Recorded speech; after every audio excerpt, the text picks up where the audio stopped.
Good morning everyone. Camera on करिए, सब लोग कैमरा ऑन करो।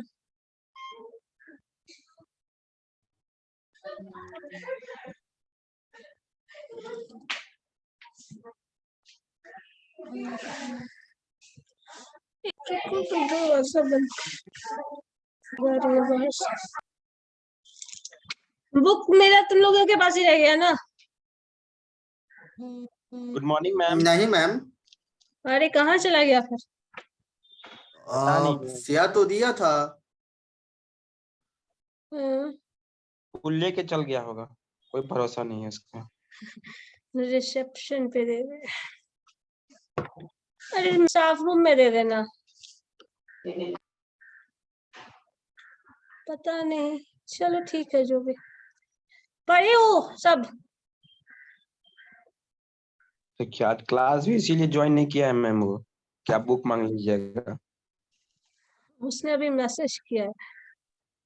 चलो ठीक है, जो भी है। पीडीएफ आप लोगों ने खुद को शेयर कर लिया है? सब है?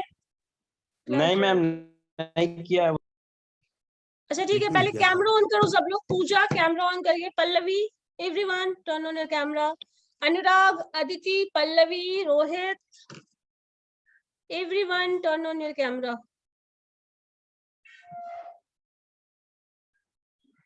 सब लोग कैमरा ऑन करिए। सोनाली, भास्कर, ये कहाँ बैठे हो? चलो ठीक है। अच्छा सत्यम, तुमने शेयर कर दिया है पीडीएफ सबको?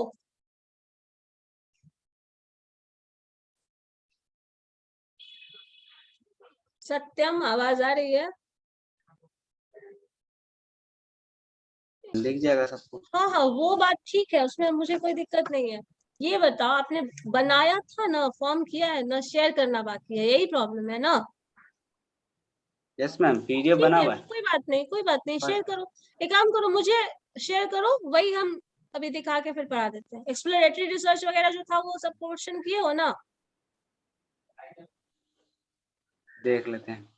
ठीक है, वो शेयर करो मुझे। इंट्रोडक्शन है, मार्केटिंग उसी के थ्रू हम रिसर्च। बता देते हैं, क्योंकि ऐसे फिर सुनने पे थोड़ा ज्यादा ध्यान नहीं रहता है। अगर करोगे तो फिर उससे हम करें। मार्केटिंग और मैंने कल बताया भी, बहुत सारे टर्म था जो एक्सप्लोरेटरी रिसर्च और डिस्क्रिप्टिव रिसर्च को एक्सप्लेन किया था, तो उसे मुझे कुछ पूछना भी है। Business to business market. वो सारा इनिशियल टर्म था, शुरुआत का था। उसके बाद एक्सप्लोरेटरी रिसर्च, डिस्क्रिप्टिव रिसर्च, सारे टर्म्स थे। है नहीं, हर बात में इंटरवेन करना जरूरी नहीं होता है भास्कर, थोड़ा बहुत सुनना चाहिए, शांत हो। अरे मैम हम नहीं बोल रहे हैं। हाँ, थोड़ा सुनना भी चाहिए। अरे मैम हम बोले ही नहीं, आप जबरदस्ती बोल रही हैं, हम ही बोले हैं। चलो ठीक है, शेयर करो तो जरा। सत्यम क्या है बीच में? क्या बोल रहे हैं? क्या यही बोल? पेज है मेरे में। कितना है? 6 ही पेज दिख रहा है, 6 पेज मात्र। छह का ही किया था तुमने? लग तो रहा है कि क्लिक नहीं किया होगा बाकी। पहले ये बताओ तो, कृष्णा कल क्लास में थे ना आप? बताइएगा मुझे, एक्सप्लोरेटरी रिसर्च और डिस्क्रिप्टिव रिसर्च में क्या डिफरेंस था? मैम मेन क्वालिटी और क्वांटिटी का था। एक्सप्लोरेटरी क्वालिटी दिखाता है, शो करता है, और वो क्वांटिटी शो करता है। अच्छा, एक्सप्लोरेटरी रिसर्च हम किस स्टेज में करते हैं? फर्स्ट स्टेज में मैम, जब हम लोग को प्रॉब्लम फाइंड आउट करना होता है। प्रॉब्लम डिफाइन करना होता है तभी तो। ठीक है, चलो लिखो। अभी हम कुछ कुछ टर्म्स टाइप पे इसी तरह से बताते चले जाते हैं, वही करना। देखो, एक्सप्लोरेटरी रिसर्च और डिस्क्रिप्टिव रिसर्च में किसी को कोई कंफ्यूजन नहीं है ना? फिर हम दूसरा टाइप ऑफ रिसर्च बताएंगे, डिस्कस कर लेते हैं। पीडीएफ तो आप लोगों को शेयर कर ही देंगे, वो मिल ही जाएगा, टेंशन नहीं है उसके लिए, तो वो कर लेंगे। ठीक है, मैम हाँ क्लियर है मैम, चलो ठीक है। क्लियर है। एक टर्म आता है जिसको बोलते हैं कोरिलेशनल रिसर्च। ठीक है, कोरिलेशनल रिसर्च। कोरिलेशन वर्ड पहले कभी सुने हो? कोरिलेशन क्या है? Yes ma'am, first semester first semester में सुने थे। चलिए शुक्र है आपने ये बात कही, मुझे बहुत खुशी है इस बात की। चलो बताइए मैम, तो, लेकिन पढ़े नहीं। तब तो अब उल्टा हो गया। चलो बताओ कोरिलेशन का मतलब क्या होता है, और अगर कोरिलेशनल रिसर्च हमें करना है तो उसका की फैक्टर क्या होगा? कोई भी बता कोरिलेशन सकते हो? में, yes ma'am, hmm, correlation means just like communication, एक दूसरे से कनेक्टेड होना मैम, एक दूसरे से कोरिलेटेड होना, एक फीचर भी एक दूसरे से मैच करना। जैसे दो ऑब्जेक्ट है, उनके फीचर्स मैच करते हैं तो एक दूसरे कोरिलेटेड हो। फीचर्स मैच करते हैं तो कोरिलेटेड होंगे। अच्छा ठीक है, और कुछ, और कोई? मैम किसी दो डाटा को एक दूसरे से कोरिलेट करके देखना होता है कि किसमें वेरिएशन ज्यादा है। वेरिएशन ज्यादा है, ठीक है, ये भी कर सकते हैं। देखो कोरिलेशन वर्ड का सिंपल मीनिंग है the terms which are related. Correlation में सबसे पहले वर्ड आता है रिलेशन, और रिलेशन कभी भी इंडिविजुअल तो डिफाइन किया नहीं जा सकता है क्या? किया जा सकता है? आपका रिलेशन कोई पूछेगा क्या है, तो आप बताइएगा कि आपका अपना रिलेशन, तो आपका अपने साथ कैसा रिलेशन है ये तो डिफाइन नहीं करोगे। कहीं ना कहीं रिलेशन डिफाइन करोगे किसी भी वेरिएबल्स का, तो कम से कम दो वेरिएबल्स की तो जरूरत पड़ेगी, पड़ेगी या नहीं? कम से कम दो वेरिएबल, तभी तो आप कहेंगे दो वेरिएबल्स जो है वो कोरिलेटेड है आपस में। कोरिलेटेड है मतलब वो रिलेटेड है। अगर इसको बोला जाए तो इसको एक और नाम दिया जाता है, वो है कॉज एंड इफेक्ट रिलेशनशिप।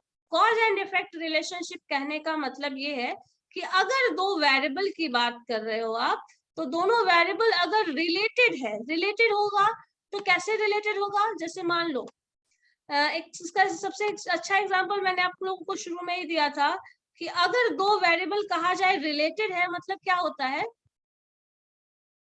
जैसे इनकम एक्सपेंडिचर पे डिपेंड करता है, जो आप एक रिलेशन का फॉर्मूला पढ़े थे, y is equal to a plus B X. आपका आवाज नहीं आ रहा है। मेरी आवाज नहीं आ रही है, बाकी लोगों को आ रही है? हाँ बाकी लोगों को आ रही है? Yes ma'am. Yes ma'am. तो अब तुम्हारा ही फिर नेटवर्क इशू होगा। अगर किसी को नहीं जा रही है तो फिर हो सकता है मेरे एंड से इशू हो। देखो जब कोरिलेशन टर्म आता है तो कभी भी हम दो वेरिएबल की बात करते हैं, सपोज एक्स एंड वाई। आवाज नहीं आ रहा है। आवाज तो क्लियर आ रहा है मैम। मैम आवाज क्लियर आ रहा है आपका। काफी ज्यादा भी आ रहा है। रिज्वाइन रीज्वाइन करो फिर से, हो सकता है तुम्हारे एंड से ही नेटवर्क इशू हो, क्योंकि बाकी लोगों को तो आवाज आ रही है। किसी को नहीं जाता तो फिर हो सकता था मेरे ही एंड से इशू हो, बट है तो नहीं ऐसा। एग्जिट करके फिर देखो, लीव करके फिर से ज्वाइन करो, रीज्वाइन करो। चलो देखो अब क्या है, कोरिलेशन टर्म, हम कोरिलेशनल रिसर्च की बात कर रहे हैं, ध्यान से देखिएगा। कोरिलेशनल रिसर्च जो होता है, पहले तो वेरिएबल में कोरिलेशन होना चाहिए, और कोरिलेशन होना चाहिए तो कोरिलेशन टर्म क्या होता है? दो वेरिएबल्स के बीच में कोई रिलेशन है।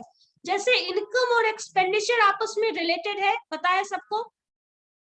Income and expenditure are related variable. कैसे डिपेंड करता है एक दूसरे पे? If income is the cause, इसको ऐसे भी समझ सकते हो, इनकम ही वो कॉज है जिससे आप एक्सपेंडिचर कर रहे हैं। अगर इनकम नहीं होगा तो क्या खर्च करोगे? पैसा आएगा ही नहीं तो खर्च क्या करोगे? सिंपल बात है, कर सकते हैं? No ma'am. तो income is the independent variable. हाँ, income is the independent variable जिस पे डिपेंड करता है एक्सपेंडिचर।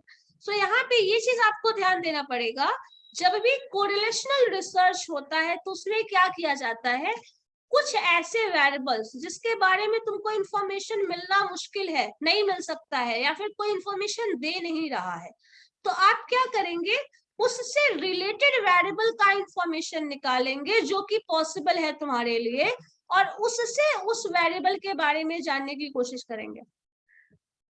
कैमरा बहुत लोगों का बंद हो गया है, ऑन करो। पूजा सिन्हा, अजीत, सोनाली। मैम अभी नहीं कर पाएंगे, थोड़ा सा टाइम लगेगा। अच्छा ठीक है, चलो देखो समझ आया क्या कर रहे हैं। कुछ ऐसे वेरिएबल के बारे में आपको जानना है जो आप नहीं जान सकते हैं, जो कि ऑप्शन ही नहीं है। जैसे मान लो किसी कंपनी का अगर जानना चाहते हैं आप, कुछ पर्टिकुलर कंपनी का डेटा लेना चाहते हैं, जैसे मैंने कल ही एग्जांपल दिया था कि मान लो कोका कोला फैक्ट्री का आपको डेटा लेना है, आप गए हैं लेने, आपको नहीं दिया जा रहा है, तो अब क्या कर सकते हो, तुम उसके बारे में कुछ दूसरा इंफॉर्मेशन निकाल सकते हो। जैसे कितना सेल हुआ है उसका, वो हमको नहीं पता, ठीक है, तो आप ये तो कर सकते हैं ना, मार्केट में और शॉप से निकाल लो डेटा, या फिर ऐसे कोल्ड ड्रिंक्स का कंजम्पशन कितना होता है वो पता कर लो। अगर ये पता कर लोगे तो उससे ये तो पता चल जाएगा मार्केट में उसका क्या कंपोजिशन है, मतलब मार्केट में कितना कोल्ड ड्रिंक है जो कोका कोला यूज कर रहा है, या फिर और भी बहुत सारे कोल्ड ड्रिंक्स के और भी बहुत सारा टाइप है, बहुत सारा वेराइटी है, तो उसमें आपको ये पता चल जाएगा। उससे रिलेटेड वेरिएबल तुम देख लो। कोरिलेशनल जो रिसर्च होता है उसमें क्या किया जाता है, बहुत सारा वेरिएबल्स, जैसे मान लो किसी भी कंपनी का स्टेबिलिटी किस पे डिपेंड करता है, बताओ तो जरा, किसी भी कंपनी की स्टेबिलिटी किस पे डिपेंड करेगी? उसके सोर्स ऑफ इनकम पे। उसके इनकम पे। उसके हाँ, फाइनेंस पे मैम, उसके हाँ, जितने आप उसके ज्यादा अच्छा income- फाइनेंस होंगे। हाँ, तो जितना ज्यादा इनकम होगा उसका स्टेबिलिटी उतना ज्यादा होगा, सिंपल बात है। अगर वो इनकम स्टेबल है, कोई भी कंपनी अगर स्टेबल है, तो आप उसके बारे में कुछ रिलेशन उसके टर्म से, सोर्स से पता कर सकते हैं। कोरिलेशनल रिसर्च, जैसे मान लो, तो इसको इस तरह से भी सोचा जा सकता है, जैसे मान लो मैंने एक बहुत सारा एग्जांपल दिया है, इसमें यहाँ ये भी दिया जा सकता है। मान लो तुमको किसी कंपनी का इनकम जानना है, टोटल सेल, और वो टोटल सेल नहीं बता रहा है, सपोज वो टोटल प्रोडक्शन बता रहा है, ठीक है, तो अब क्या उससे आप टोटल सेल निकालने के कंडीशन में रहेंगे या नहीं? पूरी तरह तो नहीं, लेकिन फिर भी रहेंगे बहुत हद तक, क्योंकि आपको ये तो पता है उसमें प्रोडक्शन कितना होता है। अब उस प्रोडक्शन के प्रोपोर्शन में ही सेल होगा। कुछ होगा जो हो सकता है खराब भी हो जाए, डिस्ट्रॉय हो जाए, करना पड़े, या फिर किसी में कुछ वजह से वो उसका ऑर्डर एक्सपायर कर गया हो, कुछ भी हो, ऐसा हो सकता है, स्टॉक में एक्स्ट्रा भी रख सकते हैं। लेकिन अगर आपको एग्जैक्टली सेल नहीं बताया जा रहा है, तो आप उसके प्रोडक्शन के बेसिस पे उसके सेल के बारे में पता लगा सकते हैं। अगर आपको सेल पता है तो आप कहीं ना कहीं उसके प्रोडक्शन के बारे में पता लगा सकते हैं। Yes ma'am. Yes ma'am. Yes ma'am. तो यही टर्म को आप कोरिलेशनल रिसर्च कहते हैं। डायरेक्टली आपको जो वेरिएबल पढ़ना है, जिसके बारे में आपको जानना है, आपको वो टर्म नहीं मिल रहा है, उससे रिलेटेड डेटा नहीं मिल रहा है, तो तुम क्या कर रहे हो, उससे कोरिलेटेड दूसरा डेटा को स्टडी कर रहे हो, और उसके हिसाब से फिर अपना जजमेंट या फिर जो भी रिसर्च, जो भी आप अपना कंक्लूजन देने वाले हैं वो देते हैं। तो इसको बोला जाता है कोरिलेशनल रिसर्च, ठीक है। कोरिलेशनल रिसर्च को कॉज एंड इफेक्ट रिलेशनशिप भी बोला जाता है, क्योंकि एक फैक्टर जो होता है कोरिलेशन में वो कॉज की तरह इफेक्ट करता है, और दूसरा जो है वो इफेक्ट की तरह डील करता है, इसलिए इसको कॉज एंड इफेक्ट रिलेशनशिप भी बोला जाता है। डिस्क्रिप्टिव रिसर्च में कॉज एंड इफेक्ट का कॉन्सेप्ट नहीं होता है। एक्सप्लोरेटरी रिसर्च में थोड़ा बहुत हो सकता है, क्योंकि अगर आप कुछ एक्सप्लोर करने जा रहे हैं तो उसमें कॉज और इफेक्ट का आप रिलेशन अगर आप सोच सकते हैं तो आप उसके बारे में सोच सकते हैं और पता लगा सकते हैं। लेकिन डिस्क्रिप्टिव रिसर्च में कॉज और इफेक्ट नहीं आता है। आता है क्या? डिस्क्रिप्शन में क्या कर रहे हो, इतना प्रोडक्शन हुआ, इतना सेल हुआ, इतने लोगों को बेनिफिट हुआ, अगर गवर्नमेंट का डेटा है तो ये योजना आया, इससे इतने लोगों को बेनिफिट हुआ, हमने इतना कुछ बनाया, डिस्क्रिप्शन है। कहाँ इसमें कॉज का फैक्टर आ रहा है? आ रहा है? No ma'am. सिर्फ डिस्क्रिप्शन दिया जा रहा है कि ऐसा हमने किया, इससे इतने लोगों को बेनिफिट हुआ, सिर्फ डेटा के टर्म में बात कर रहे हैं।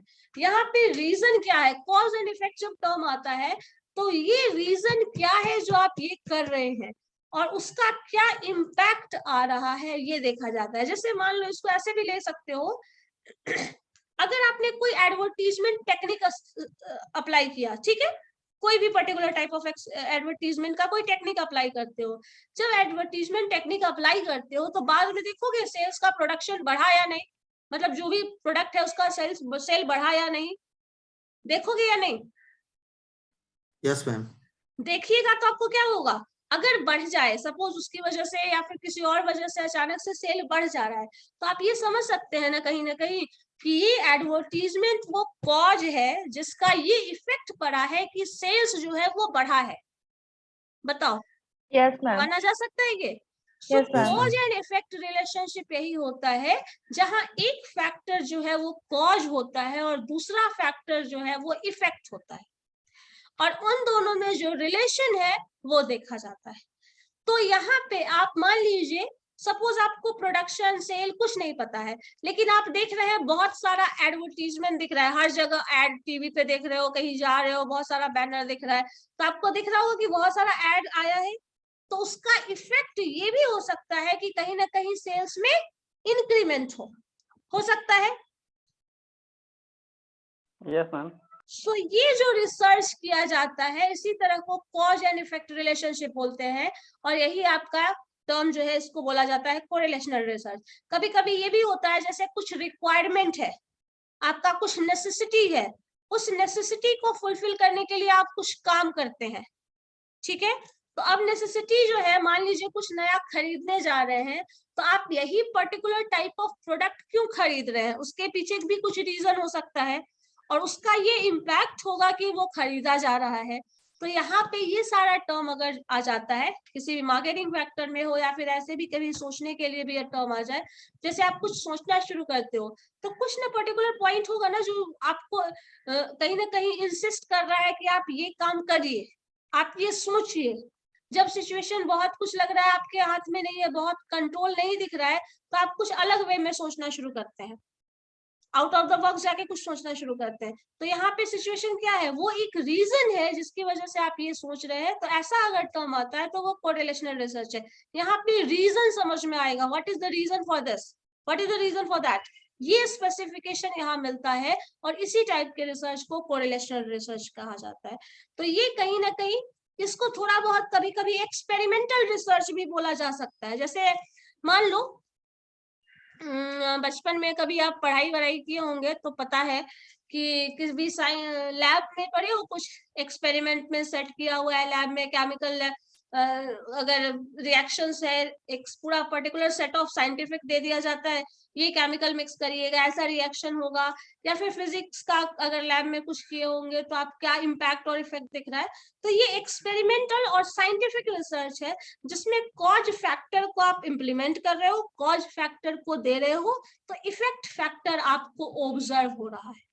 ये कोरिलेशनल रिसर्च है। इसको बहुत सारे केसेस में एनालाइज किया जा सकता है। मैंने कहा जैसे एडवर्टीजमेंट का कोई नया टेक्निक आप अप्लाई कर रहे हैं, उसका या क्या इफेक्ट है वो देखो। प्रोडक्ट में आप कुछ नया डिजाइनिंग कर दिए हैं, नया प्रोडक्ट का प्राइस कम कर दिए, ज्यादा कर दिए, कुछ इंग्रेडिएंट्स मिक्स कर दिए, कुछ ऐसा है, वो सब एडवर्टीजमेंट में बता रहे हैं। उसका क्या इम्पैक्ट हुआ है, उसके सेल्स में इंक्रीमेंट हुआ है, नहीं हुआ है, क्या हुआ है, वो सब। तो अगर ये इंक्रीमेंट हुआ है देन द चेंज आपने जो किया है that is a effective way बोला जा सकता है। और अगर वो इफेक्टिव नहीं होता है, अगर उससे कोई इम्पैक्ट नहीं दिखता है, कोई इंक्रीमेंट नहीं दिखता है सेल्स में या फिर प्रोडक्शन में, ऐसा कुछ प्रमोशन में नहीं दिखता है, देन आप बोल सकते हैं कि वो जो भी मेथड था दैट इज नॉट इफेक्टिव। ठीक है, यस मैम। इसका एक सिंपल एग्जांपल ये भी हो सकता है, जैसे मान लो कभी डिप्रेशन के लिए या फिर वेट बढ़ाने के लिए कुछ मार्केट में बहुत सारा का दवा होता है, पता है आपको? Yes ma'am. बहुत सारे लोग हैं जिनका वेट कम है, अब वो वेट बढ़ाने के लिए उसका वो कंजम्पशन करते हैं, सब ले रहा है, खा रहा है, ऐसा कुछ कर रहा है। अब आपको देखना है कि वेदर दैट इज इफेक्टिव और नॉट। तो आप ये चीज देख सकते हैं। अब आप ये कंपनी के लिए एनालिसिस कर सकते हैं, ग्रोथ किसी का देखने के लिए। कभी कभी ऐसा होता है ना, कोई नया मेडिसिन वगैरह आता है तो उसका देखा जाता है कि क्या इफेक्ट आया है इसका, ये इफेक्टिव मेडिसिन है यानी। जैसे कोविड का वैक्सीन ही था, तो शुरू में क्या किया गया था, कुछ लोगों पे अप्लाई करके देखा गया था, कुछ लोगों को का वैक्सीनेशन हुआ, फिर उसके बाद उसको थोड़ा और ब्रॉड किया गया, उसका इम्पैक्ट दिखा कि खराब नहीं है, अच्छा है, चल सकता है, तो फिर और लोगों को किया गया इंक्लूड, और फिर और ज्यादा उसका इफेक्टिवनेस, उसके इफेक्टिवनेस को चेक करने के बाद वही चीज। तो जब यहाँ पे कॉज और इफेक्ट का रिलेशन दिखने लगे, तो वैसे रिसर्च को अगर आप बोलेंगे तो कोरिलेशनल रिसर्च बोला जाता है। तो यहाँ पे ना हमें जब भी हम प्रॉब्लम, ओरिजिनल प्रॉब्लम हमें मिलता है रिसर्च का, तो ये पहले से हमें नहीं पता होता है कि कौन सा रिसर्च अप्लाई करने वाले हैं। पहला रिसर्च जो है वो एक्सप्लोर करने के लिए किया जाता है, ठीक है। कुछ रिसर्च हुआ जो डिस्क्राइब करने के लिए, उसके लिए कोई प्रीवियस स्टडी का जरूरत नहीं है, आपको जस्ट डेटा कलेक्ट करना है और सिंप्लीफाई करना है। जहां कॉज और इफेक्ट रिलेशनशिप समझना है, वहां पे भी आपको प्रीवियसली डेटा कलेक्ट करना पड़ेगा, एक्सपेरिमेंट कंडक्ट करके देखना पड़ेगा कोई दवा इफेक्टिव है या नहीं। कैसे करोगे पता, पहले कुछ लोगों को खिला के देखो, उसका इम्पैक्ट देखो, अब उसके वेट में चेंज आ रहा है या नहीं, पहले उसका वेट कितना था, अभी उसका वेट कितना है, चेक करेंगे। अब उसके इफेक्टिवनेस का पता चलेगा, अगर वेट बढ़ा है तो इफेक्टिव है, और मान लो अगर एक साल में 1 kg वेट बढ़ा, 2 kg, 5 kg, 10 kg वेट बढ़ा है, तो बहुत इफेक्टिव तो हम उसको नहीं मानेंगे।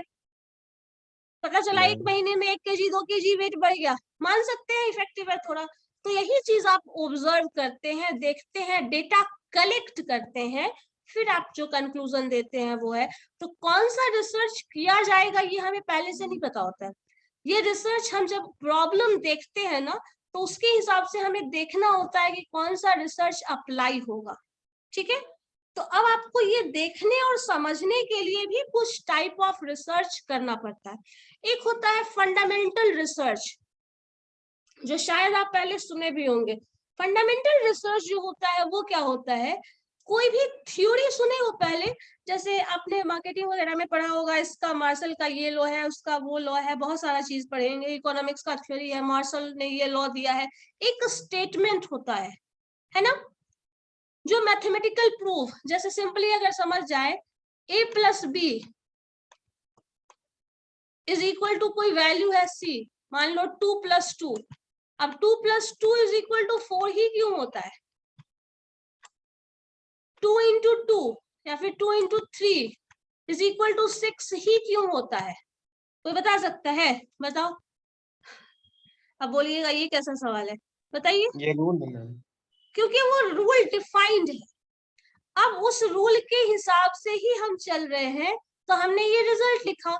सो अगर ऐसा कोई रिसर्च कर रहे हैं जिससे आप रूल डिफाइन कर रहे हैं, नया थ्योरी दे रहे हैं, जैसे एक थ्योरी इकोनॉमिक्स में है ना, प्राइस और डिमांड जो है वो इनवर्सली रिलेटेड है ना, जैसे जैसे प्राइस बढ़ेगा डिमांड क्या हो जाएगा, कम हो जाएगा, जैसे जैसे प्राइस कम होगा डिमांड क्या हो जाएगा, इंक्रीज हो जाएगा। अब ये क्यों होता है, एक फंडामेंटल थ्योरी दिया हुआ है, क्योंकि ये देखा गया है कि बहुत सारे लोग जैसे जैसे प्राइस बढ़ता है वो चीज कम होता है, तो ये एक थ्योरी दिया गया। वो कैसे दिया गया, इसको किसी ने तो ऑब्जर्व किया होगा ना, जिसने भी ये थ्योरी दिया वो ऑब्जर्व किया होगा, उसको एनालाइज किया होगा, कुछ समझा पढ़ा होगा, उसके बाद ही ये स्टेटमेंट दिया गया है, तभी हम लोग आज मानते भी है उस बात को, है या नहीं। सो अगर ऐसा रिसर्च जो रूल डिफाइन करता है, जहां रूल रेगुलेशन ही फॉर्म किया जाता है, फंडामेंटल फॉर्म, जिसपे बेसिस पे हम बाकी का सारा कैलकुलेशन, जितना भी फॉर्मूला सब है फंडामेंटल, जो थ्योरी जो आप रटा रटाया जानते हैं, डिमांड और ये जो है इलास्टिसिटी का जो रूल है, और सब जो जो भी फंडामेंटल रूल्स डिफाइन किया गया है, that all is fundamental research. अगर आपको ये जानना और समझना है, जैसे मान लो ये कहा जाए कि ऑनलाइन स्टूडेंट्स जो अभी स्टडी कर रहे हैं उसका इम्पैक्ट बहुत ज्यादा पॉजिटिव नहीं है, तो ये आप कंक्लूजन देंगे, रिसर्च कर रहे हैं बहुत सारे all over the world, not in Bihar, not in Patna, not in India, पूरे वर्ल्ड का आप अलग अलग स्टूडेंट्स का उससे ऑब्जर्वेशन और ओपिनियंस ले सकते हैं, और उसके बेसिस पे कुछ कंक्लूजन दे सकते हैं। तो ये क्या होगा, ये एक डीप रिसर्च होगा जिसमें ऑनलाइन स्टूडेंट्स का बिहेवियर, कॉन्सेप्ट डेवलपमेंट, सारे अलग अलग फैक्टर्स है, क्या पढ़ा, उसका क्या इफेक्टिवनेस है, कितना इफेक्टिव है ये टीचिंग मेथड, क्या रिजल्ट आ रहा है, कैसा है, ये सारा कुछ जब आप डिस्क्राइब करोगे और डिस्क्रिप्शन दोगे तो वो एक रिसर्च होगा जिसमें आपने किया क्या, किस तरह का रिसर्च होगा, ये कोई बता सकता है ये वाला? बताओ तो, जो ऑनलाइन स्टूडेंट पे आप लोग अगर मान लो पूरे ऑल ओवर द वर्ल्ड अगर इस चीज की बात कर रहे हैं तो क्या किस तरह का रिसर्च होगा, बताओ।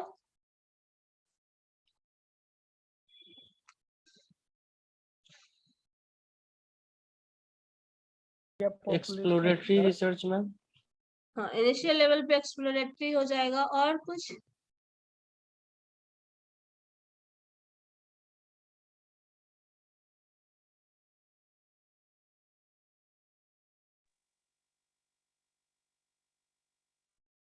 देखो, एक्सप्लोरेटरी रिसर्च ना सिर्फ नॉलेज गेन करने का तरीका है।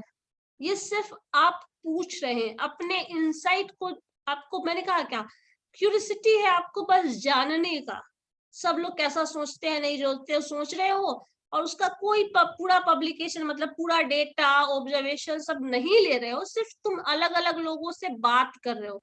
एक सबसे सिंपल एग्जांपल हम आपको दे रहे हैं, मान लीजिए आपको किसी कॉलेज में एडमिशन लेना है, किसी भी कॉलेज में, दिल्ली यूनिवर्सिटी, हैदराबाद, कहीं जाना है, एडमिशन लेना है, आप वहां गए एडमिशन लेने के लिए, और एडमिशन लेने के लिए जाओगे ऐसे ही डायरेक्ट एडमिशन ले लोगे ऐसा तो कुछ होगा नहीं, कहीं ना कहीं किसी लोगों से बात करोगे, तो तब फिर आप कुछ एक्सप्लोर करोगे।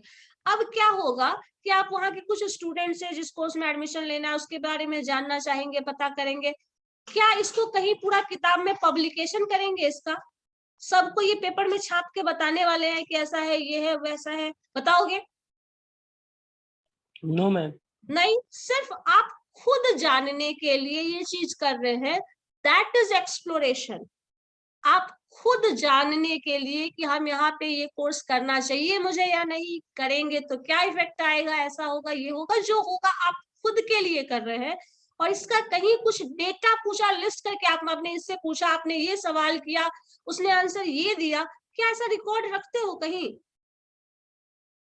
कहीं भी रखोगे फ्यूचर में अपने किसी फ्रेंड को देने के लिए? ऐसा कुछ नहीं रखोगे ना, वो तुम्हारे एक्सपीरियंस के लिए है, वो तुम्हारे समझने के लिए है। तो ये जो हुआ वो एक्सप्लोर करना हुआ, समझ में आया? यही एक्सप्लोर करना हुआ। जब रिसर्च के बाद, रिसर्च तब होता है जब पूरा डिटेल इन डेप्थ रिसर्च आप करते हैं, तब क्या होता है कि आप पूरा डेटा, जितने लोगों से आप मिले हैं सबका नाम आपके पास होगा, सबने क्या क्या कहा है वो पूरा लिस्ट आपके पास होगा, जितने लोगों से आप मिले हो, जिसने जो जो कहा, जैसा है, सबका रिकॉर्ड तुम रखे हुए हो। अगर तुम ऐसा कर रहे हो तब वो पूरा डेप्थ रिसर्च हो रहा है। अगर आप गए और पूछ रहे हैं, सिर्फ आप उसका ओपिनियन जान रहे हैं, समझ रहे हैं और वो चीज बस कर रहे हैं, तो that is not in depth research. ठीक है, समझ में आया? मेरी बात समझ में आ रही है कुछ? Yes ma'am. कैमरा ऑन करो, तो बहुत लोगों का फिर से कैमरा बंद हो जाता है। तुम लोगों को बार बार कैमरा ऑन करने के लिए बोलना पड़ेगा क्या? पढ़ने बैठे हो रिसर्च, और रिसर्च का आर भी समझ में नहीं आ रहा है, और कैमरा बंद करके सो जा रहे हैं, तब तो हो गया। ठीक है, समझ गए इस चीज को? अब बताओ, क्या ऐसा भी होगा कि अगर तुमको एक कॉलेज में एक कोर्स में एडमिशन लेना है तो उस कॉलेज के सारे बच्चे से तुम बात करो? क्या ऐसा करोगे? क्या ये पॉसिबल है? No ma'am. नहीं है। तो आपने क्या किया, आपने कुछ सैंपल कलेक्ट किया, कुछ सैंपल जो लोग आपको मिल गए रैंडमली, उससे पूछ लिया, पता किया, जो करना है नहीं किया, उसके बेसिस पे डिसाइड कर लिया, खत्म है काम। अब जब क्या होता है, जब आप बहुत ज्यादा करते हैं, अब मान लो उसी में आपने एक स्टूडेंट से पूछा, उसका कुछ ओपिनियन होगा, 2 से 10 से पूछोगे, जितने ज्यादा लोगों से आप ज्यादा पूछोगे उतना ही ज्यादा एक्यूरेसी आ जाएगी आपके कंक्लूजन में। आएगा या नहीं आएगा? कुछ पॉजिटिव बोल सकते हैं, कुछ नेगेटिव बोलेंगे, तो उसमें आप कैसे कंक्लूजन पे पहुंचना है, उसका पॉजिटिव पॉइंट भी आपको पता चल जाएगा, नेगेटिव पॉइंट भी आपको पता चलेगा, और अल्टीमेटली क्या करना है वो बहुत ज्यादा क्लियर होगा। ठीक है, लेकिन तुम इस चीज को कहीं एक्सप्रेस नहीं कर सकते, वो तुम खुद को समझने के लिए और उस पर्टिकुलर पॉइंट पे सिर्फ डिसीजन लेने के लिए ये एक्सप्लोर कर रहे हो। उस पे पूरा लाइफ नहीं डिपेंड कर रहा है उस एक डिसीजन पे। ठीक है, वो सिर्फ उस टाइम के लिए वो डिसीजन है, और उस बस खत्म हो गया उसका काम। आपको करना है नहीं करना है, बस खत्म हो गया। तो ये जब टर्म आता है तब वो एक्सप्लोरेटरी रिसर्च होता है। एक टर्म होता है एक्सपेरिमेंटल रिसर्च। सारा टाइप समझ लो, लिखने के लिए लैंग्वेज में सब कर लेना बाद में। एक्सपेरिमेंटल रिसर्च क्या होगा, मैंने जस्ट अभी कहा ना, एक्सपेरिमेंटल रिसर्च क्या होता है, जैसे आप फिक्स इन्वायरमेंट, हाँ एक्सपेरिमेंट कंडक्ट करते हैं, जो फिक्स इन्वायरमेंट, एक क्या कहा जाए, एक हाइपोथेटिकल इन्वायरमेंट क्रिएट किया जाता है। जैसे मान लो आपको मिक्स करना है ऑक्सीजन और क्या था, वाटर कैसे बनता है, हाइड्रोजन एंड ऑक्सीजन मर्ज करेंगे इस पर्टिकुलर टेम्परेचर पे, तो वो एक लैब में ही वो एक्सपेरिमेंट किया जाता है, किया जा सकता है। उसको क्या बाहर आप कर सकते हो, वो टेम्परेचर और वो जो प्रेशर और जो कंडीशन है वो अप्लाई नहीं होगा। जो क्लास में इन्वायरमेंट होता है, जिस क्लास में आप पढ़ाई करते हैं, वो क्लास का इन्वायरमेंट अभी है क्या आपके पास, अभी फिर भी हो, इसके बाद जब खुद पढ़ने बैठोगे क्या वही इन्वायरमेंट रहेगा, नहीं रहता है। तो एक्सपेरिमेंटल रिसर्च वैसे कंडीशन में बोलते हैं जब फिक्स सेट ऑफ कंडीशन में आप फिक्स सेट ऑफ पैटर्न की तरह बिहेव करते हैं, देन वो एक्सपेरिमेंटल रिसर्च होता है। उसमें फिक्स रूल रेगुलेशन सब कुछ डिफाइंड है और आप उसी के हिसाब से काम कर रहे हैं, कुछ नया और पुराना कुछ अलग नहीं हो रहा है। ठीक है, समझ रहे इस चीज को। एक्सपेरिमेंटल में, रिसर्च में, एक्सप्लोरेटरी में, डिस्क्रिप्शन में डिफरेंस समझ में आ रहा है, कोरिलेशनल में डिफरेंस समझ में आ रहा है क्या है? Yes ma'am. कंफ्यूजन नहीं होगा ना, क्योंकि सब अलग अलग टर्म को डिफाइन कर रहा है और सब मिलकर, ऐसा कुछ जरूरी नहीं है कि तुम एक ही टाइप का रिसर्च करोगे, इससे ज्यादा मिक्स करके भी रिसर्च हो सकता है। ठीक है,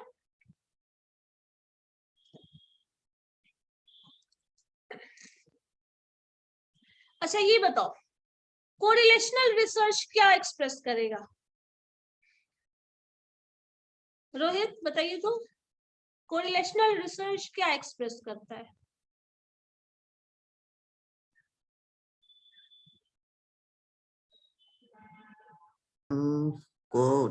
कोरिलेशनल रिसर्च मैम दो डाटाओं का एक्चुअली मैम उसको कोऑर्डिनेट करता है एक दूसरे को। जब हमें कॉज और इफेक्ट रिलेशनशिप देखना होता है तब हम कोरिलेशनल रिसर्च करते हैं। और अगर इन शॉर्ट ये समझा जाए, कोई एक वेरिएबल के बारे में आपको जानना है लेकिन आप वो वेरिएबल को डायरेक्टली एसेस नहीं कर पा रहे हैं, तो उससे रिलेटेड वेरिएबल को एसेस करिएगा, तो उसके बारे में भी कुछ इंफॉर्मेशन मिल जाएगा। जिसका एग्जांपल मैंने दिया था प्रोडक्शन एंड सेल। आपको सेल्स के बारे में जानना है, तो अगर आपको प्रोडक्शन के बारे में पता चल जाएगा तो कुछ ना कुछ हद तक आप सेल्स के बारे में पता लगा सकते हैं। ऑब्वियस सी बात है, सेल्स प्रोडक्शन को तो एक्सीड नहीं करेगा और पूरा का पूरा प्रोडक्शन सेल में कन्वर्ट हो जाए ये भी जरूरी नहीं है। No ma'am. ठीक है, तो यहाँ पे कोई एक फैक्टर, इसका हेल्प हम यही लेते हैं, कभी कभी इफेक्ट देखना चाहते हैं, जैसे इफेक्टिवनेस। जैसे मान लो टीचिंग मेथड कौन सा इफेक्टिव है, जैसे क्लास में board method, chalk duster method जो हम लोग करते हैं, वो जो ऑनलाइन टीचिंग मेथड है, वो स्मार्ट बोर्ड मेथड है, वो कौन सा इफेक्टिव है।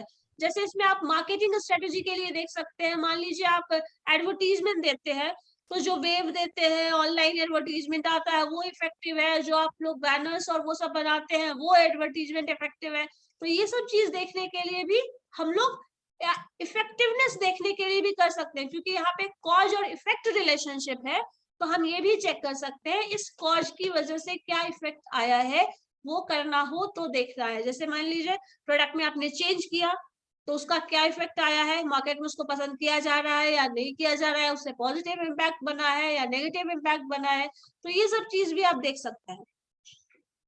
ठीक है, तो ये cause and effect relationship, correlational research या फिर जो भी बोलो इसको टर्म दे सकते हो। ठीक है, एक टर्म आता है जो कभी ये देखिए है, बहुत पुराना किसी जमाने की कहानी और उसका इफेक्ट बताया जाता है, research, historical research. Historical research हम कब करेंगे ये बताओ जरा तुम लोग। हम पास्ट का किसी पास्ट का क्या? मैम किसी के पास्ट का जानने के लिए हम उसको रिसर्च करेंगे हम। मैम तो जो हम लोग को हिस्ट्री समझना होगा उसको जानना होगा मैम तो अगर हिस्ट्री ऑफ कोई what, history of what, history of what, history of our past. Our past की, प्रोडक्ट का पास्ट की, किसका पास्ट करोगे, किसके बारे में जानना चाह रही हूँ उस पर डिपेंड करता है ना। घटनाएं का जो पास्ट में बीत चुका है। हाँ ठीक है, तो उसमें क्या पोर्शन हम देखेंगे? उसका मैम फैक्ट अगर मैम, उसका just फैक्ट like कैसा, उसका स्ट्रक्चर क्या था, उसका डिजाइन क्या था पहले, ठीक उसके है, एग्जाम्पल में हम जैसे कोला के ले सकते हैं मैम, उसका कैसे बिजनेस चला। किसका ले सकते हैं? कोको कोला हाँ, क्या बिजनेस चला है पास्ट में, ठीक है, हिस्टोरिकल रिसर्च ऐसे हो सकता है। चलो, जो भी पास्ट रिकॉर्ड्स है आपके पास उसके बारे में आप ज्यादा डेप्थ में स्टडी कर रहे हैं, और वो डेप्थ में स्टडी क्यों करेगा कोई भी इंसान? फ्यूचर के बारे में जानने के लिए, फ्यूचर ट्रेंड को समझने के लिए। कभी वो सुने हो जो मौसम विभाग लंबा चौड़ा डिस्क्रिप्शन देता है, आज बारिश होने वाली है, आज ये होने वाला Yes, है, ma'am. इधर मत जाइए, तूफान आने वाला है, लाइक ऐसा कुछ। तो वहां पे Yes, क्या ma'am. होता है, एक पर्टिकुलर टाइप ऑफ ट्रेंड ऐसा कुछ चल रहा है, पास्ट रिकॉर्ड्स उसके पास होता है, क्लाइमेट चेंज का जो सिचुएशन है वो होता है उसके पास, और उसके बेसिस पे वो फोरकास्ट करता है। फोरकास्टिंग वर्ड किसके लिए आता है? फ्यूचर प्रोजेक्शन के लिए। जो प्रेजेंट में सिचुएशन है और जो पास्ट में सिचुएशन रहा है, अकॉर्डिंग टू दैट क्या चेंजेस आएगा फ्यूचर में, क्या हो सकता है, क्या पॉसिबिलिटीज है, उसका डिस्क्रिप्शन जो दिया जाता है वही फोरकास्टिंग होता है। ठीक है, तो हिस्टोरिकल रिसर्च हम करते हैं पास्ट रिकॉर्ड्स को समझने और देखने के लिए, जिसपे हमारा फ्यूचर प्रोजेक्शन डिपेंड करता है। ठीक है, Yes, ma'am. तुम लोग पढ़े नहीं हो पेपर? पढ़े मैम। पढ़े हो तो बताओ फिर। अच्छा, हॉरिजॉन्टल रिसर्च सुना है कभी? मैम सुने तो हैं बट याद नहीं है।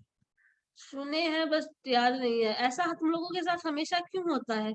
सुन जाते हो, याद रहता ही नहीं है, नहीं, ऐसा क्यों होता है? ये तो बहुत रिसर्च तो मैम पहली बार ही ना पढ़ रहे हैं, हॉरिजॉन्टल तो रिसर्च। जानते हैं कि हॉरिजॉन्टल में क्या होता है। हाँ तो ठीक है, ये तो जानते हो, तो हॉरिजॉन्टल रिसर्च नहीं ना जानते हैं इस हिसाब से, तो फिर जानते हैं? No ma'am. Horizontal means ma'am जैसे कि सेम लेवल पे किसी चीज का रिसर्च करना। हाँ ठीक है, सेम लेवल पे करेंगे तो हॉरिजॉन्टल हो जाएगा। ठीक है, यस मैम। फिर बस खत्म। अच्छा, हॉरिजॉन्टल टर्म रिफर किसको कर रहा है यहाँ पे? यस मैम, हॉरिजॉन्टल टर्म किसको रेफर कर रहा है? Parallel ma'am. कि प्रोडक्ट जो है कोई भी पैरेलल, उसका ओके, एक वर्ड आ रहा है पैरेलल, है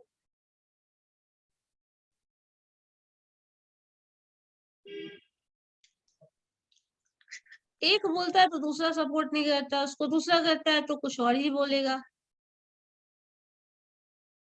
बताओ बताओ क्या है?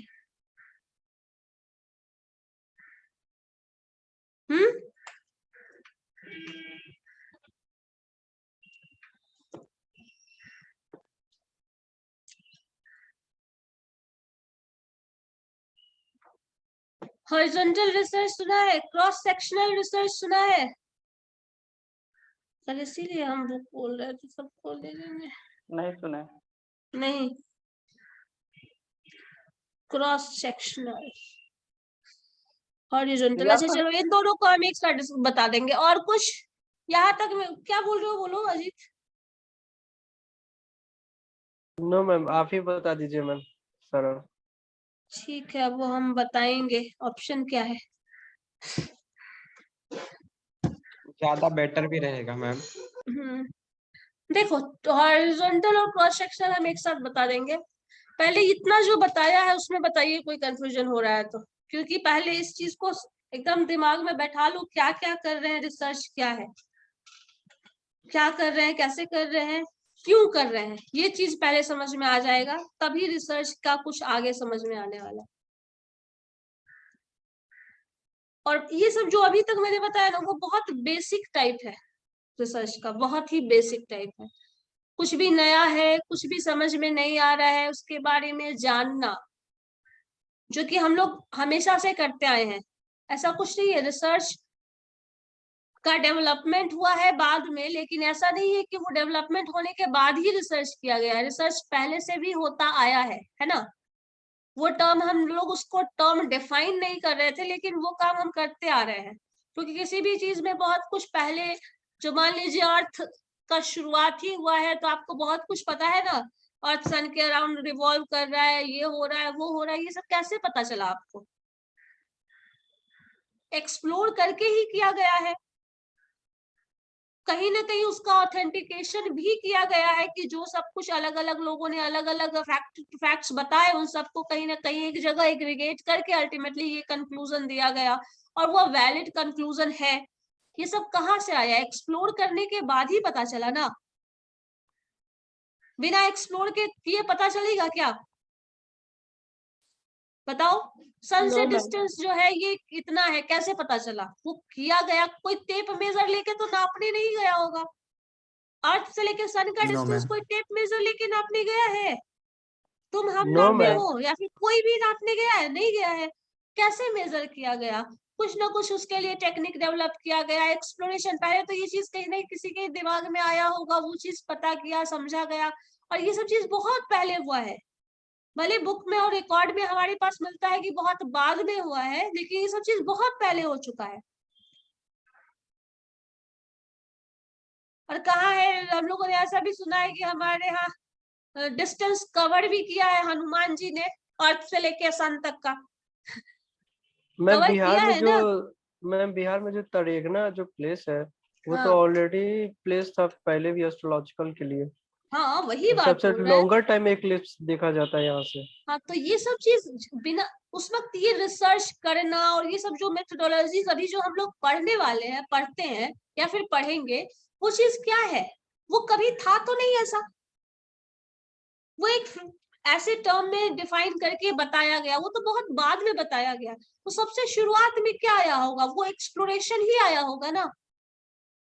लोग अलग अलग जगह गए, अलग अलग चीजें ऑब्जर्व की, उसके बेसिस पे कुछ कंक्लूजन दिया। वो कंक्लूजन वैलिड है या नहीं, किसी और लोगों ने 10-20 लोगों ने और चेक किया, है ना। मान लो, अगर मान लीजिए आप अपने घर गए हैं एक दिन, ठीक है, एक दिन गए घर, मान लीजिए आपके घर में किसी रूम में प्राइम मिनिस्टर बैठे हुए हैं, आप जाके देखोगे, अरे है, कोई बाहर आके किसी को बताओगे, फिर कोई और जाके चेक करेगा। वही चीज हो रहा है कि नॉलेज ऐसा कुछ दिख रहा है, मैंने ये चीज ऑब्जर्व किया, दिस इज लाइक ऐसा ही है कि आपने ये ऑब्जर्व किया, अब उसका वैलिडिटी चेक करने के लिए अलग अलग लोग से कंफर्म कर रहे हो, क्योंकि आपको बिलीव ही नहीं हो रहा है। होता है ऐसा? बताओ।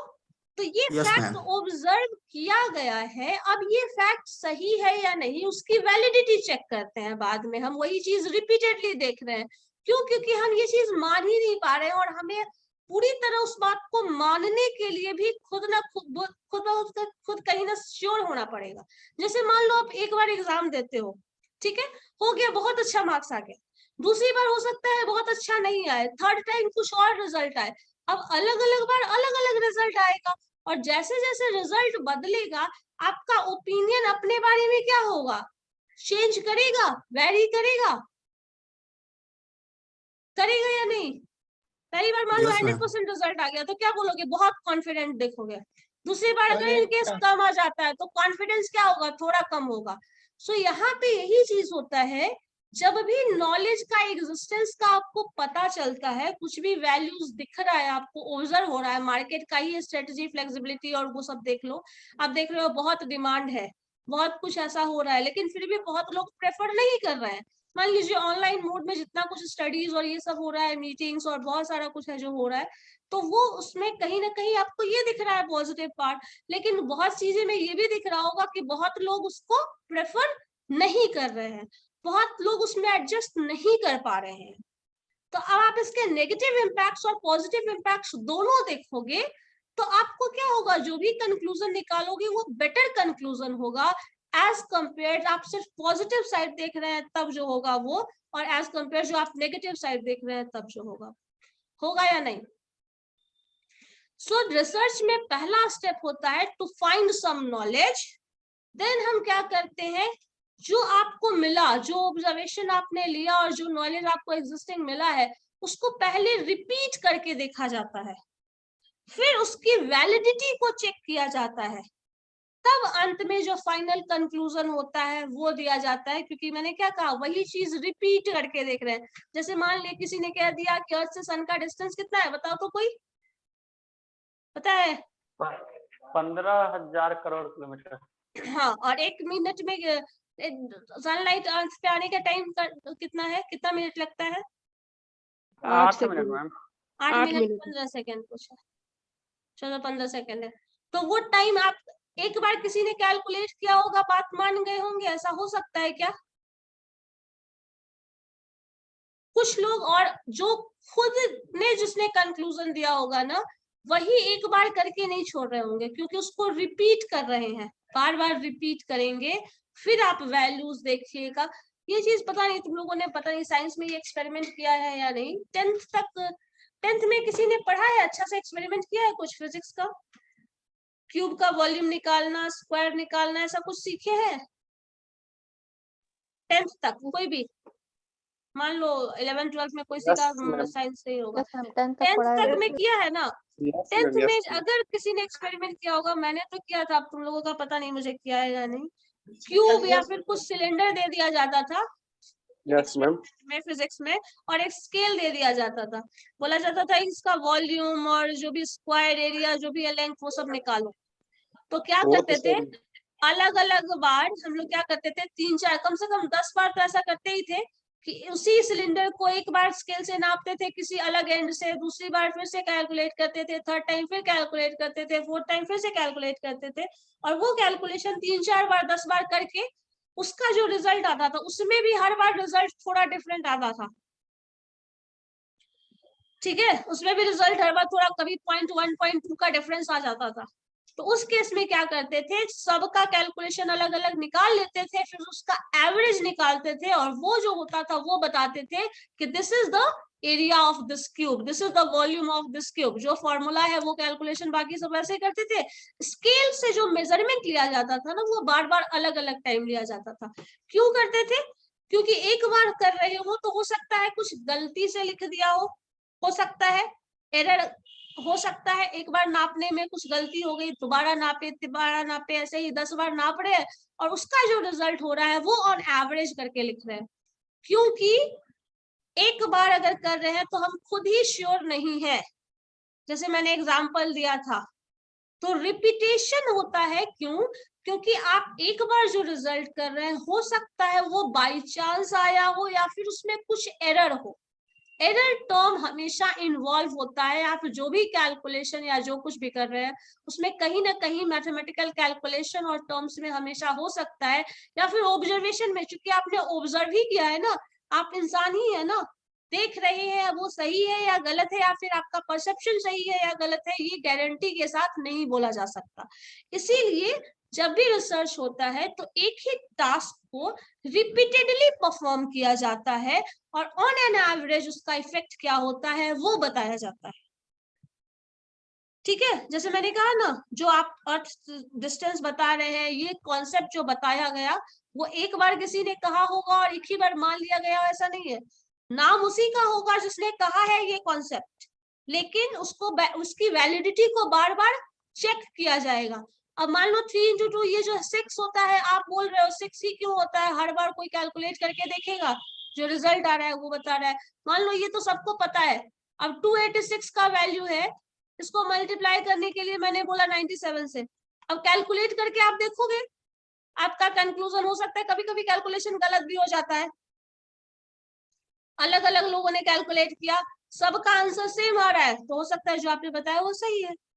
तो यही चीज हो रहा है, एक एक्सपेरिमेंट आप कंडक्ट करते हैं और वो एक्सपेरिमेंट रिपीटेडली कंडक्ट किया जाता है, फिर जो कंक्लूजन होता है वही लास्ट कंक्लूजन होता है। अब इन सब एक्सपेरिमेंट में जितना टाइप ऑफ एक्सपेरिमेंट हमने पढ़ा है, वो सब टाइप ऑफ एक्सपेरिमेंट रिसर्च किया जा सकता है किसी एक ही रिसर्च में। ठीक है, एक ही रिसर्च में किया जा सकता है। जैसे मान लो डिस्क्रिप्टिव रिसर्च तब हो गया जब प्लान गवर्नमेंट ने कहा हमने ये इम्प्लीमेंट किया है प्लान, उसका रिजल्ट ये, इतना घर बन गया है, इतने लोगों को ये मिल गया, इतने लोगों का क्या था, जनधन योजना खुल गया इतना, अब जनधन योजना खुल गया तो उसका इम्पैक्ट देखो। डिस्क्रिप्टिव रिसर्च में तुम्हें कितना पता चला, इतना अकाउंट्स खुला है इतने बैंक्स में। अब आप इसका conclusion, cause and effect relationship, correlational research कर सकते हैं इस पे कि इसका क्या इम्पैक्ट आया है कंट्री के इकोनॉमी पे, देखा जा सकता है। बहुत सारे लोगों ने क्या किया, जो बैंक घर पे पैसा रखते थे वो बैंक में रखना शुरू कर दिए। अब बैंक में पैसा रखना शुरू किया तो उससे इकोनॉमी क्या होगा, डेवलप होगा या नहीं होगा, इनहांस होगा या नहीं होगा, उसका इम्पैक्ट पड़ेगा कुछ, बताओ। Yes ma'am.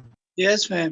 तो उससे जो इकोनॉमी पे इम्पैक्ट आया, अब अगर यहाँ स्टडी करने लग जाते हो तो दैट इज कोरिलेशनल रिसर्च, कि इसका इम्पैक्ट आप पढ़ रहे हैं। तो अब जब आप अब रिसर्च में हेडिंग क्या डालेंगे, effect of this plan Jan Dhan योजना on the economy of the country. ये रिसर्च क्या हो गया, कोरिलेशनल रिसर्च, जिसमें कॉज इंप्लीमेंट किया गया है और उसका इम्पैक्ट, इफेक्ट आप देख रहे हैं। डिस्क्रिप्टिव रिसर्च पहले था वो, अब उसका इफेक्ट जब तुम देखने लग गए तो वो कोरिलेशन हो गया। ठीक है, कुछ एक्सप्लोर करने लगे तो एक्सप्लोरेटरी हो गया। ठीक है, एक्सपेरिमेंटल, किसी एक अगर प्री डिफाइंड कंडीशन में कुछ आप काम करने लगे तो वो एक्सपेरिमेंटल रिसर्च हो गया। यही सब चीज आपको देखना और समझना है। इसको एक बार अच्छे से तो अब अच्छा, कल जाओगे, आज जाओगे ना तुम लोग, वहां से रिसेप्शन से वापस से ले लेना, ठीक है सत्यम।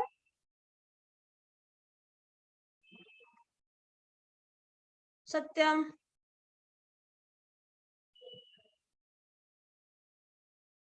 कहाँ चला गया ये, उसको बोल देना ले ले वहां से। और आप लोग क्या कर लेना, इसका पीडीएफ फॉर्म करके शेयर कर लेना और बुक बोल लेना उसको खुद के पास रख ले, ठीक है, नेक्स्ट डे मुझे दे दे, ठीक है ना, बोल देना कोई ओके कॉल मैम। करके उसको। लेकिन यही करना, आज जाना तो वो करके फ्रेम करके फर्स्ट 1 और 2 यूनिट का पीडीएफ पूरा बना के शेयर कर लीजिएगा और थोड़ा उसको पढ़िए। जो समझाने वाला बात है वो मैंने समझा दिया, बट कुछ पेपर वर्क भी करना जरूरी है, तो वो करके देख लेना। चलो ठीक है, फिर नेक्स्ट डे करेंगे, लेकिन उसको बोल देना आज जाओगे ना तो ले लेना। आप लोग की क्लास कब से शुरू होते हैं, 1 बजे से? ऑफलाइन क्लास कब से शुरू है? 2 से मैम। 2 से है, ठीक है, तो जाना तो फिर ले लेना। चलो ठीक है, okay then. Thank you ma'am. Thank you ma'am. Thank you ma'am. Thank you ma'am. Thank you.